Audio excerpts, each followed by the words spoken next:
Voorleesbibliotheek in de Mierenhoop. Finale Carnavalsliedjes 2016 in Venray. Het is vandaag 19 juni, dit is het PLMA-journaal. Vandaag werd de voorleesbibliotheek feestelijk geopend door wethouder Lucien Peters met een prachtige gele schaar.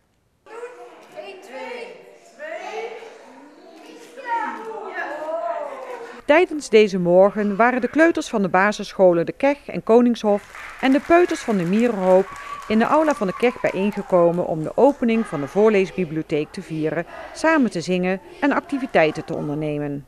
Hoe zijn jullie tot dit initiatief gekomen? Nou, de bibliotheek die krijgt ieder jaar geld van de gemeente voor VVE. En VVE dat is voor- en vroegschoolse educatie. En dat is met name bedoeld voor kinderen met een taalachterstand. En dat geld werd tot nu toe besteed aan boekenpretkisten. En dat zijn kisten die scholen bij de bibliotheek kunnen lenen. En daar zitten dan 20 van dezelfde prentenboekjes in. En die kunnen kinderen mee naar huis nemen en dan kunnen ze thuis met hun ouders en die boekjes lezen. Maar die levert eigenlijk niet genoeg rendement op. En daarom zijn we eigenlijk met de gemeente en met de scholen en de peuterspeelzalen om tafel gaan zitten. En toen hebben we het project Voorleespret bedacht. Daarna ging iedereen in rij naar de voorleesbibliotheek die ingericht is in de gezamenlijke ruimte van de Mierenhoop. De peuters maakten meteen gebruik van de nieuwe ruimte waar een spannend verhaal werd voorgelezen. Dat lezen belangrijk is voor peuters wordt mede door dit initiatief benadrukt. Er is eigenlijk maar één doel, wat het belangrijkste is, dat is plezier in het lezen.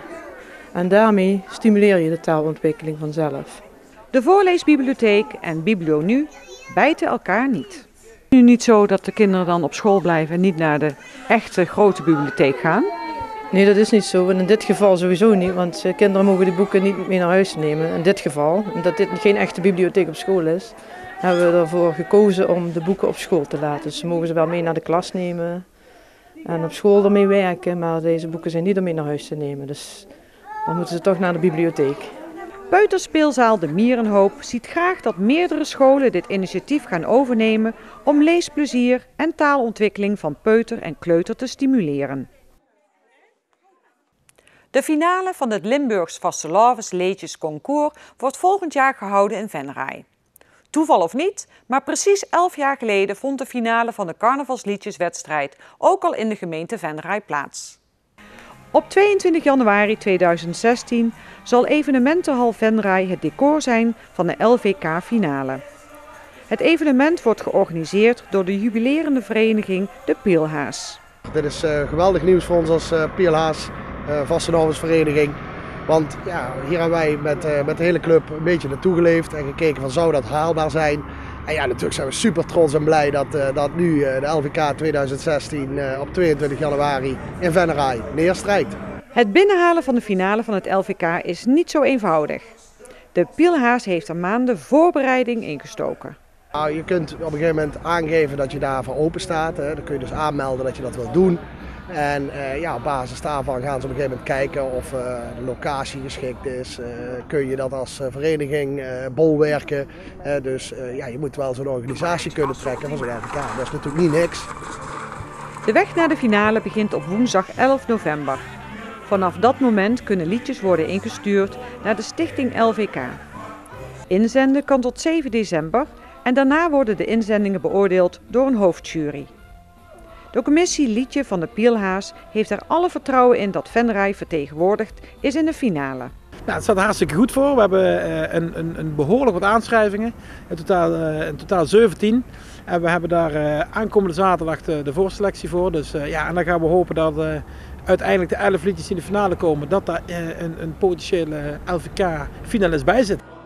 Maar wie beslist eigenlijk welke Venrayse liedjes voor het LVK in aanmerking komen? Nou, we hebben daar een drietal juries voor. Via de omroep gaat er. We hebben een zaalstemming en we hebben een hoofdjury zitten. Nou, daar komen de winnende 4 liedjes komen daaruit. Die worden vanuit ons als vereniging worden die ingeschreven bij de Pielhaas of bij de LVK, sorry. En ja, die doen dan mee met de voorrondes van de LVK. Ook evenementenhal Venray is er klaar voor om het LVK te ontvangen.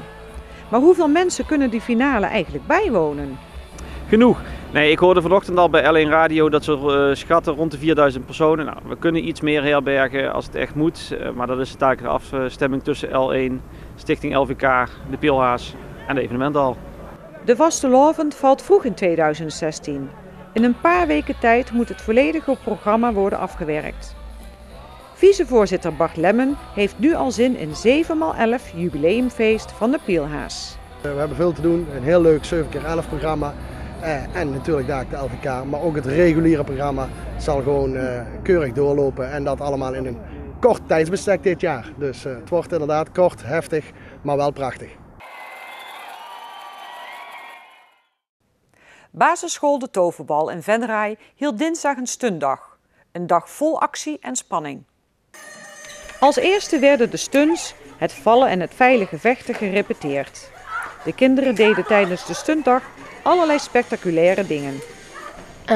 Ja, best wel. Bijvoorbeeld over de kast mocht ik springen en over de tafel heen sliden. Ja, ik mocht overvallen weggooien ook. En ook gewoon slaan en zo nep slaan. We hebben over tafels mogen springen, over kasten. We hebben mensen overvallen en we hebben nep geslagen. Ondanks dat ze genoten hebben van alle spanning en actie, hebben Stijn, Manal en Demi geen ambitie om stuntman of vrouw te worden. Nee, ik wil danseres worden. Ik wil voetballer worden en als dat niet lukt, kok. Ik weet het nog niet, maar ik wil dokter worden of verpleegkundige. Onder begeleiding van theatermakerij Storm en docenten werden de stunts veilig opgebouwd en aangepast aan het niveau van de groepen. De stuntdag is niet alleen spannend, ze heeft ook een educatieve onderlaag. Wij houden deze stuntdag omdat we het heel belangrijk vinden dat kinderen in aanraking komen met allerlei vormen van cultuur. Dus we hebben dankbaar gebruik gemaakt van Cultuurpad.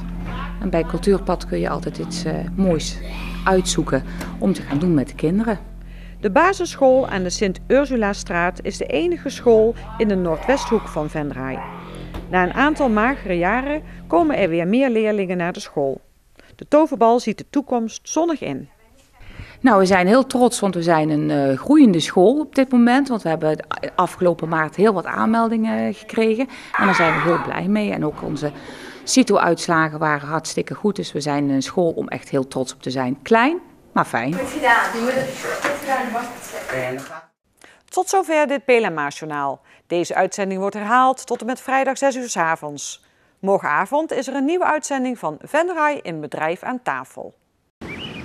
Weer of geen weer, bij ons is het altijd vakantieweer. Deze nacht is het overwegend droog. De temperatuur zal niet hoger komen dan 9 graden. Over het algemeen blijft het gedurende de dag droog. Er is kans op een kleine bui. Het kwik stijgt dan hoogstens tot 18 graden. Zondag wordt het 21 graden met in de middag kans op een bui.